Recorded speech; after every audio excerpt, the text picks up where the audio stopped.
মা রেগে থাকলে যা করে।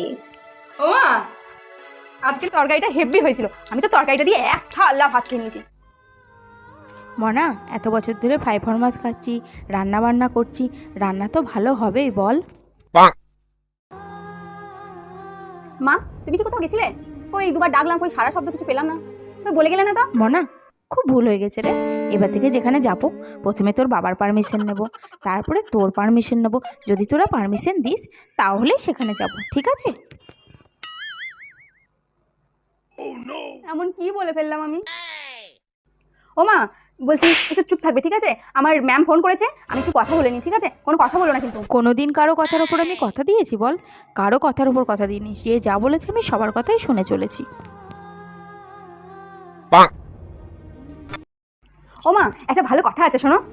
তোর কথা, কখনো তোর বাবার কথা, আমি সবার কথাই শুনে যাই। আমার কথা শোনা